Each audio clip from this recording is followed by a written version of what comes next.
Hey, Stewart's Chapel, Don Pierson and Don Counts behind the camera. And this is September the 14th, Devotion Tuesday, September the 14th. We are about halfway through our series on burdens, and God's burdens and what God has to say about burdens. Today we're going to be in 1 Corinthians chapter 9, verse 16 through 18. Though the word burden is not used in this text, I'll go ahead and give you that. But Paul is sharing a God burden, the burden that God has given him to preach the gospel, So let's read the scripture. For I preach the gospel. I have nothing to boast of, for necessity is laid upon me, or the burden or the responsibility is laid upon me. Yes, woe is me if I do not preach the gospel. For if I do this willingly, I have a reward. But if against my will, I have been entrusted with a stewardship.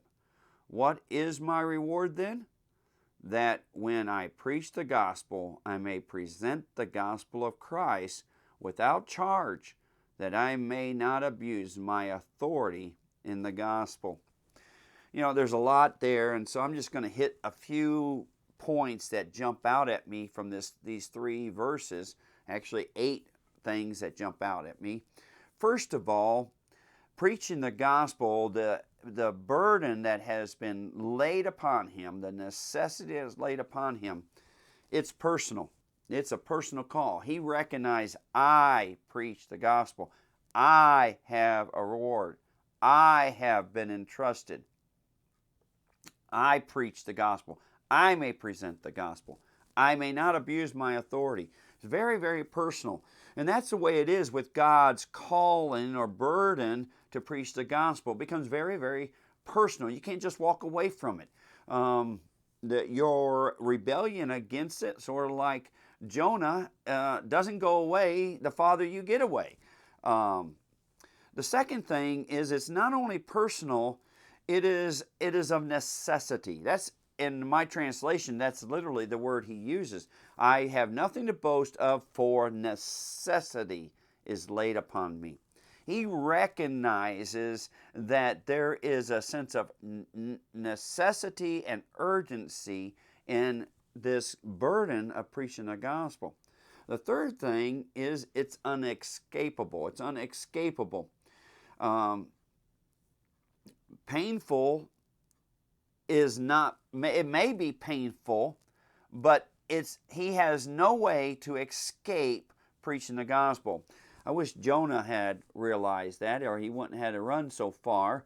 I can think of several individuals that I know that are preaching the gospel now, but they ran from it in the beginning, and there was a period of time where they were running and disobedient.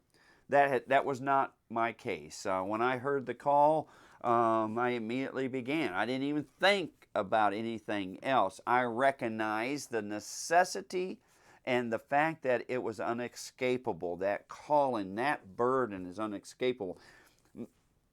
I can't pass that burden on to another preacher and say, well, you go ahead and preach, I can't do that. The fourth thing is it was continual. It wasn't going to go away.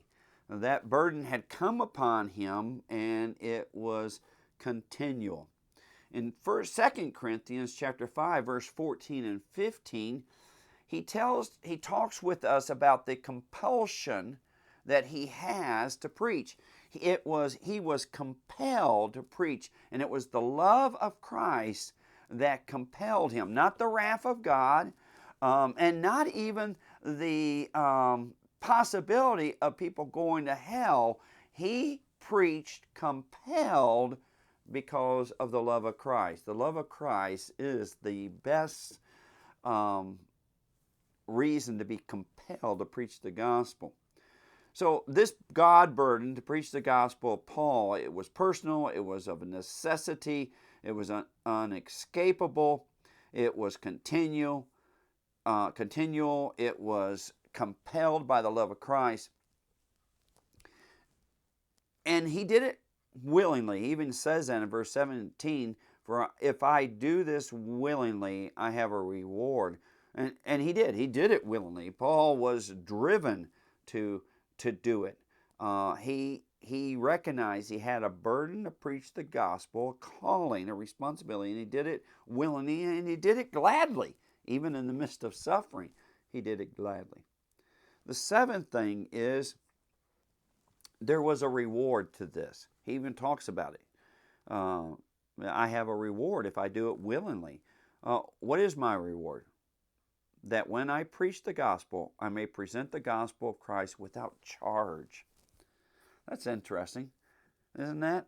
In other words, the reward for preaching the gospel is not that he gets paid. The reward for the gospel is not that some kind of benefit that he gets because he's preaching the gospel. I don't see, and I know some people will be offended by this, but I don't see Paul running around selling books or tapes or anything else to try and take care of himself. He did it without charge. Now that doesn't mean that they weren't responsible for taking care of their servant, but that wasn't his motivation. That's what he's talking about. He didn't do it for something that he could get. His reward was found in something else. And the last point from this is that the God burden to preach the gospel, it was liberating. There was a sense of freedom in it for Paul.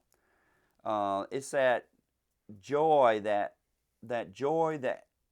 someone who is called to preach receives in just being obedient. It's liberating.